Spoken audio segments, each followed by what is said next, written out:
आज श्री नरेंद्र मोदी पंतप्रधान पदाची शपथ घेणार आहेत. सलग तिसऱ्यांदा ते पंतप्रधान पद भूषवणार आहेत. 2024च्या लोकसभा निवडणुकीमध्ये बऱ्याच चढओढ पाहायला मिळाल्या. त्यामध्ये मोदींना हटवायचे आहे, मोदी सरकार नको असं सर्व म्हणताना ऐकण्यात आले. मोदींना का हटवायचे आहे तर अच्छे दिन नाही आले, संविधान बदलणार, रोजगार नाही, महागाई वाढली अशी सर्व कारणं. विरोधी पक्षाने त्यांचं काम चोख केलं आणि ते लोकसभेच्या निवडणुकीत दिसूनही आलं. पण आपण कधी विचार केला आहे का, भाजप विरुद्ध एवढे सर्व गट का एकत्र आले आहेत? नमस्कार, माझ्यासोबत तुम्ही पाहताय सनातनी राज. हिंदू आणि मुस्लिम दोघांनाही मोदीजींना हटवायचे आहे, पण दोघांमधील फरक पहा. हिंदू पेट्रोलच्या किमती पाहत आहेत आणि मुस्लिम रोहिंग्या मुस्लिमांना पाहत आहेत. GSTवर हिंदू चिडले आहेत आणि त्यांना काँग्रेस आणायची आहे, आणि मुस्लिमांना भारताला इस्लामिक राष्ट्र बनवायचे आहे म्हणून त्यांना काँग्रेस आणायची आहे. कारण काहीही असो, ध्येय सर्वांसाठी समान आहे. भारतात अनेक लोक आहेत जे भ्रष्ट नेत्यांच्या चर्चेत येतात आणि नरेंद्र मोदींना विरोध करतात. हे चांगले आहे. लोकशाहीला विरोध करणे किंवा त्याचे समर्थन करणे हा तुमचा हक्क आहे, पण मोदींना विरोध करून तुम्ही कोणाचे समर्थन करत आहात हा अतिशय गंभीर प्रश्न आहे. त्यामुळे निर्णयही गांभीर्याने घ्यायला हवा.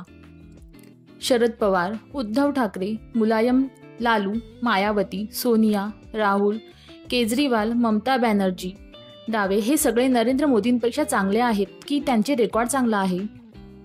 नरेंद्र मोदीच्या नेतृत्वाखाली गुजरातच्या मुख्यमंत्र्याच्या तुलनेत ममता बॅनर्जी, अखिलेश इत्यादींचा कार्यकाळ चांगला दिसतो का? जातीयवादाचे विष या हिंदू विरोधींच्या नसानसात भिनलेले आहे. राजकारणात प्रवेश करताना लालू आणि मुलायम दोघांच्याही घरची परिस्थिती अशी होती की त्यांच्याकडे सायकल आणि कंदील खरेदी करायलाही पैसे नव्हते. जातीच्या नावाने चालणारे हे नेते आज अब्जाधीश आहेत. रामगोपाल चार्टरमध्ये फिरतात, विमान, मग शिवपाल ऑडीमध्ये. एवढे पैसे कुठून आले? हे लोक नरेंद्र मोदीपेक्षा चांगले आहेत का? सोनियाजींचा मुलगा, मुलगी आणि जावी आज सर्व अब्जाधीश आहेत. ते नरेंद्र मोदींपेक्षा चांगले आहेत का? शरद पवार यांचे कारखाने, लवसा सहकारी क्षेत्रातील संपत्ती, जमीन, मालमत्ता अब्जाधीशांच्या घरात गेली आहे.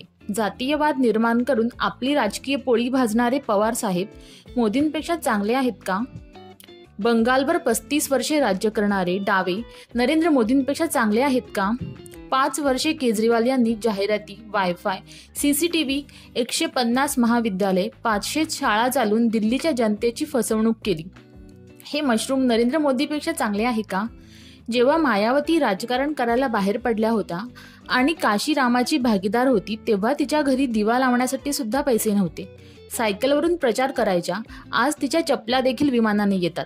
तिच्या भावाच्या 497 कंपन्या आहेत. ही नरेंद्र मोदी ह्यांच्यापेक्षा चांगली आहे का?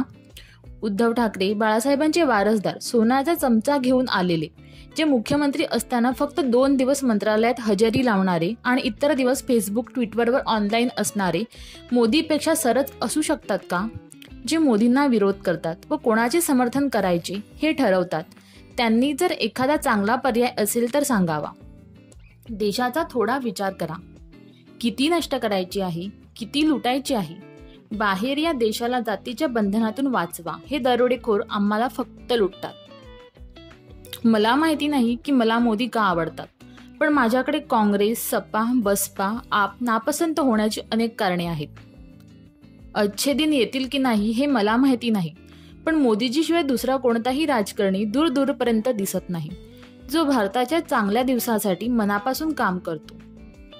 मोदीजी भारताला हिंदू राष्ट्र बनवू शकतील की नाही हे मला माहिती नाही, पण मला खात्री आहे की भारत मातेला पुन्हा विश्वगुरूचा दर्जा मिळवून देण्यासाठी गंभीरपणे आणि गांभीर्याने प्रयत्न करणारे आहेत.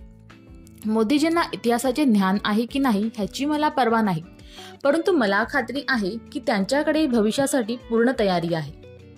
नमस्कार. आपल्या चॅनलला सबस्क्राईब करा आणि व्हिडिओ आवडल्यास लाईक करा.